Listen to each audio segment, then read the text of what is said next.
Morning, welcome to the next podcast of Andy Collier-talks cricket memorabilia. I hope you enjoyed last week's podcast with me talking about what happened in my cricket career. There's been quite a bit of interest in the Aboriginal game that I mentioned. I went down to the cricket club yesterday and took a photograph of the teams that played on that day. So I'll try and work something out and get something on a podcast at some stage. So it might take a bit of getting material and stuff, so we'll go from there. But quite a historical day's cricket that was down at Farncombe after all those years. I think it was 135 years since they played there. Anyway, so that's one thing that's going to be coming up. Things that happened this week. What's happened? Chris Saunders' nice new catalogue has arrived. Some more decent stuff in Chris Saunders' catalogue there. Whether you subscribe to Chris or not, I don't know, but I did buy one thing out of there, so quite a thick book to only buy one thing, but some of it, you don't need, and some you do. So I'm on my way is KJ Key signature, the old Surrey boy, played quite a few games for Surrey, 310 I think it was, something like that. So that'll be winning its way soon. Just incidentally, Chris is doing some book fairs rather. We've got London, the Versace Gallery in London he's doing, which on the 18th, 19th, 20th and 21st of May. So that's over my birthday weekend, so I might treat myself to go up there with Bridget. And then he's doing the Worcestershire Cricket Memorabilia Day, which is on June the 25th. He'll also be at Preston with the Brockholes Nature Reserve, so there's a new one for him, I'd imagine. And he's at York Racecourse and London Chelsea Old Town Hall. So he's put himself about, Chris. So good luck to him on that one. So if you want to get on his website, Chris is always there.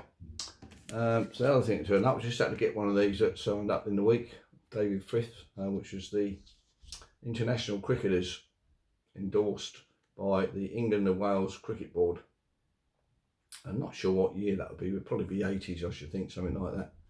So there's one of David Frith. I went round to see him yesterday, and unfortunately he went to the Wisdom dinner and got COVID. So he's not too pleased about that. But anyway, he'll get over it.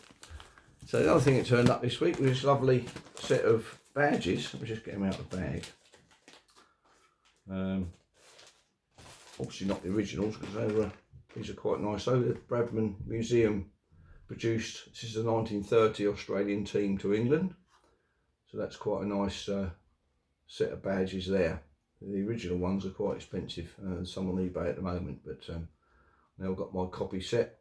I'm quite happy with that. They did do another set of the 1948 team, because this is Great Cricket Teams #1. So I know they've done the 1948, so how many other teams they did, I don't know. Perhaps all the ones that Bradman was in.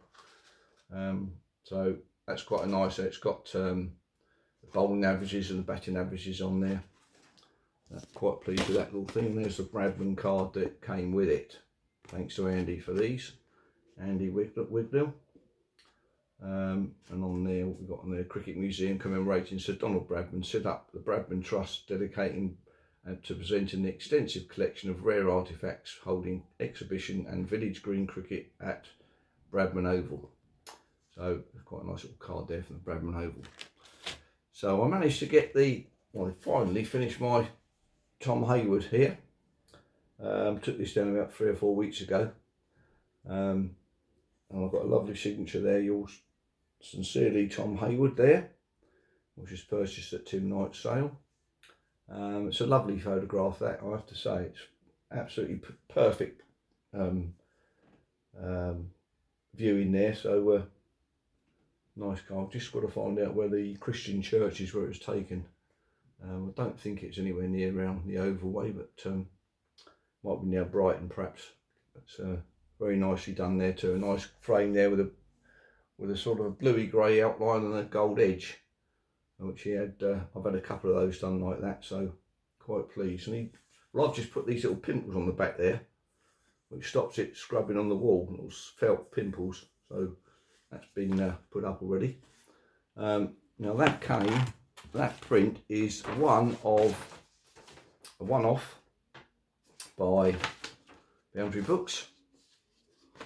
and it's a certificate of authenticity. The following item purchased from Boundary Books. We are delighted to confirm that this image belonged to George Belden family archive until it was acquired by Boundary Books in 2022. Most of the Belden archive has been in the hands of the family since 1905, when George Sr. first published photographs. Since then, the collection was in the hands of George Sr., George Jr. and Leah Belden. There's a nice certificate of authenticity there. So that's the only print that come off the original negative plates. Obviously the ones in the big book that they've done that. So I'm quite pleased with that. So just give you another last one of that. So that's going to go up in the inner sanctum later on. I did put it somewhere else, but it didn't quite work there. So really pleased with that. So anyway, that's about it for this week. I'll see you on the next one. Cheers, hope you've enjoyed this one. Thanks.